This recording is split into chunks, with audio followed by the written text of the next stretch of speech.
ইউরোপীয় ইউনিয়ন ফিলিস্তিনি কর্তৃপক্ষের জন্য ৩ বছরের আর্থিক সহায়তা বৃদ্ধি করবে, যার মূল্য প্রায় ১.৬ বিলিয়ন ইউরো।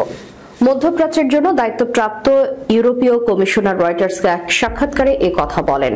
ভূমধ্যসাগর অঞ্চলের জন্য দায়িত্বপ্রাপ্ত ইউরোপীয় কমিশনার ডুব্রাভকা সুইকা বলেছেন, এই আর্থিক সহায়তা ফিলিস্তিনি কর্তৃপক্ষের সংস্কারের সঙ্গে সঙ্গে চলবেকারণ আন্তর্জাতিকভাবে স্বীকৃত ফিলিস্তিনের সরকারি জোট ফিলিস্তিনি কর্তৃপক্ষ এর বিরুদ্ধে সমালোচকদের দুর্নীতি এবং খারাপ শাসনের অভিযোগ রয়েছে।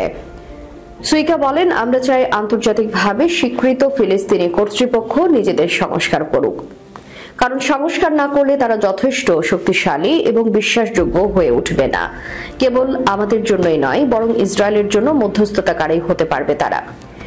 ইইউ ফিলিস্তিনিদের জন্য সবচেয়ে বড় দাতা এবং ইইউ কর্মকর্তারা আশা করছেন ইসরায়েল এবং হামাস সশস্ত্র গোষ্ঠীর মধ্যে যুদ্ধ শেষ হওয়ার পর পশ্চিম তীর পরিচালনাকারী ফিলিস্তিনি কর্তৃপক্ষ একদিন গাজার দায়িত্ব নিতে পারে।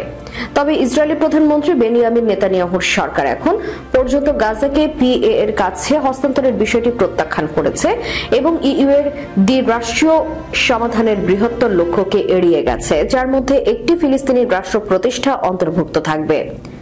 সুইকা বলেন, ৬২০ মিলিয়ন ইউরো ফিলিস্তিনি কর্তৃপক্ষের আর্থিক সহায়তা এবং সংস্কারের জন্য ৫৭৬ মিলিয়ন ইউরো পশ্চিম তীর এবং গাজার স্থিতিস্থাপকতা ও পুনরুদ্ধারের জন্য এবং ৪০০ মিলিয়ন ইউরো ইউরোপীয় বিনিয়োগ ব্যাংক থেকে ঋণ হিসেবে আসবে পরিচালনা পর্ষদের অনুমোদন সাপেক্ষে।